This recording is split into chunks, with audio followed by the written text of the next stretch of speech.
नवरात्रि का उपवास और भूखी सास। सास ने पकड़ ली थी नवरात्रि के उपवास रखने की जिद। 9 माताओं के लिए 9 दिन व्रत रखूंगी।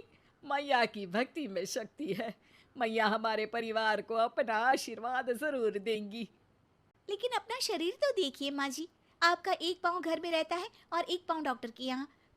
फिर से बीमार हो गई तो जय माता दी के साथ राम नाम सत्य भी।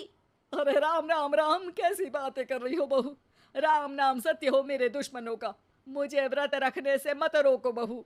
वरना देवी माँ नाराज हो जाएंगी। नहीं, तुम्हारी सासु माँ नाराज हो जाएंगी। अरे पर माँ, भूखे क्यों रहना है?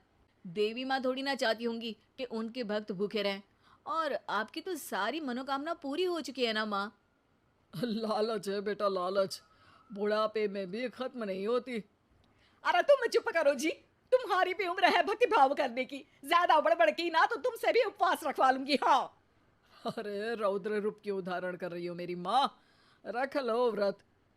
ठीक है माँ, बस अपनी हेल्थ का ध्यान रखना। अरे उसकी चिंता तुम मत करो बेटा।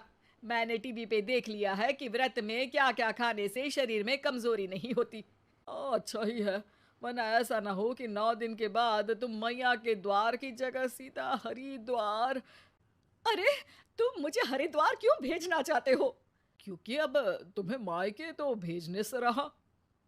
बाबूजी, क्यों माँ को परेशान करते रहते हो? अच्छा माँ, ये बता दो कि आपको व्रत में खाने के लिए क्या क्या चाहिए होगा। सास के सामने सब हार जाते हैं। माँ के कहे सामान को बेटा लेकर आता है। नवरात्रि का पहला दिन है। नाश्ता कर लो, स्वस्थ रहो, मस्त रहो। मेरा व्रत से ध्यान भंग मत करो। अच्छा ठीक है ठीक है। भूख लगेगी तो मेरी तरफ मत देखना। आई बड़ी। तुम कोई खाना हो जो तुमको देखूंगी, आए बड़े। माँ जी, ये लीजिए आपका फरियाली मिक्सचर। इससे व्रत नहीं टूटेगा। अरे इतना सा? दिन भर भूखी रहने वाली हूँ, थोड़ा तो और ला दे। पर ये सब तो सपोर्ट के लिए होता है ना माँ जी, पेट भर के थोड़ी ना खाना होता है। करवा चौथ का व्रत नहीं रख रही हूँ जो कुछ ना खाऊं पीऊं। हाँ यार, ये तो मैंने सोचा ही नहीं।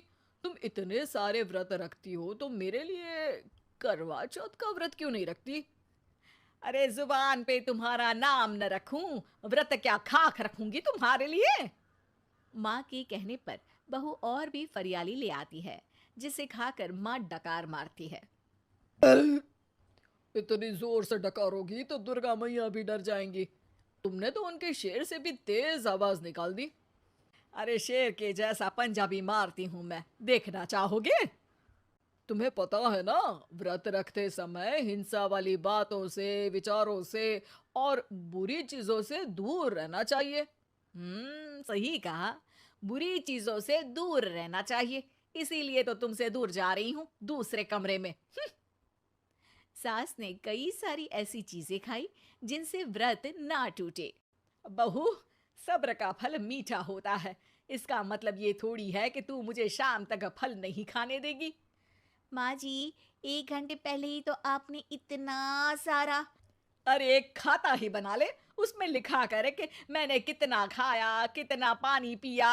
अरे नहीं नहीं माँ जी, मैं अभी फल लेकर आती हूँ। जोर से बोलो। नहीं माँ जी, मैं फल लेकर आती हूँ।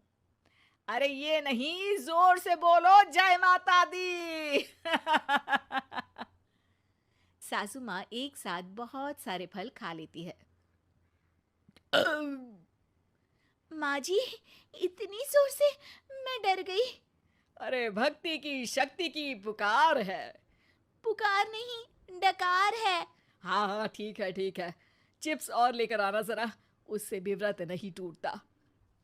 माँ जी, आज ही सब खत्म हो जाएगा, नाश्ते का ही टाइम है। अरे ठीक है ना बेटा, मैं अब कुछ खाऊंगी ही नहीं, तुझे इतनी तकलीफ है तो। नहीं नहीं माँ जी, मेरा मतलब था कि उपवास में सिर्फ इतना खाना चाहिए जितना शरीर के लिए सही रहे। स्वाद के लिए खाने से तो अच्छा है कि उपवास ही मत रखो। माता जी की कृपा तो वैसे भी बनी ही रहती है। अरे वाह बहुआ, एक ढोलक और हारमोनियम भी लेकर आना और प्रवचन करने लग जा। श्री श्री 108 बहु ईश्वरी माता। माँ जी, मैं आपके लिए चिप्स लेकर आती हूँ। बहू की सही सलाह को भी सास नजरअंदाज कर देती है। थोड़ी देर में बहू सास को चिप्स लाकर दे देती है। आलू की चिप्स, आहा मजा आ गया। आलू किसी भी सब्जी में चला जाता है। आलू पनीर, आलू पालक, आलू टमाटर, आलू भिंडी और तो और पराठे में भी चला जाता है। वैसे ही इंसान को भी हर स्थिति में आलू जैसा होना चाहिए। थोड़ी देर में वहां ससुर जी आते हैं। क्या चिप्स खा रही हो? अरे नहीं जी। दिख तो चिप्स ही रही है। अरे तो पूछ क्यों रहे हो? अरे गुस्सा क्यों हो रही हो? उपवास में गुस्सा नहीं करना चाहिए। और ऐसा तो है नहीं कि सिर्फ तुम उपवास करती हो, हमने भी तो किया होगा कभी। नहीं जी नहीं, तुम तो कर ही नहीं सकते। तुम उपवास में भी भेजा खाओगे और भेजा खाने से उपवास टूट जाता है। अच्छा थोड़ी सी चिप्स मुझे दे दो, मन ललचा रहा है। नहीं, उपवास के लिए है। तुम अपना खाना खा लेना जो भी बने। पूरा दिन सास कुछ ना कुछ खाती रहती है। जैसे ही रात होती है, बस उपवास हो गया, अब मैं खाना खाऊंगी। जो दिन भर से खा रही थी उसको क्या बोलते हैं? बाबूजी क्यों माँ को परेशान करते रहते हो? अरे लड़के, तेरी माँ दिन भर से इतना खा चुकी है कि देश में भूखमरी की समस्या इसी की वजह से बढ़ रही है। और खाने की दिक्कत नहीं है, कितना भी खाए लेकिन सेहत इधर उधर होती रहती है। कुछ ऊपर नीचे हो गया तो तेरी माँ खाने के बाद हाथ धोएगी और तू अपनी माँ से हाथ धो बैठेगा। अरे इत्तू सा तो खाया था, उपवास भी ना तोड़ू क्या? ठीक है, नहीं खा रही बस। अरे बहू तुम ही बताओ, ये इत्तू सा मतलब कितना खाया है इसने? ना जी ना, मैं कुछ नहीं बोलूंगी। खाना दे रहे हो या नहीं, या 9 दिन बिना जल के उपवास रख लूं? देने के लिए धमकी अच्छी है, सुनने में भी डरावनी लग रही है। पर जैसे तुम्हारी जुबान में स्वाद का खून लगा है ना, तुम भूखी नहीं रह पाओगी। मैं कसम खाती हूँ जी। अरे देखो, कसम भी खाओगी तुम। अरे कुछ और दे दो इसको खाने को। ये ले, दाल चावल खा ले बस। डॉक्टर भी कहते थे कि माँ को आए दिन पेट से जुड़ी समस्या रहती है। बस इसी के लिए घर वाले पहले उन्हें उपवास नहीं करने दे रहे थे, लेकिन जब उपवास करने दिया तो माँ ने इतना फरियाली खाया कि घर वालों की चिंता बढ़ा दी। और जैसा कि घर वालों को डर था, अगले दिन उनकी तबीयत खराब भी हो गई। डॉक्टर को बुलाना पड़ा। अरे जितनी बार आप बीमार होते हो उस हिसाब से तो मुझे एक क्लिनिक आपके घर में ही खोल लेना चाहिए। या फिर क्लिनिक में ही इनका एक अलग कमरा बनवा देते हैं डॉक्टर साहब।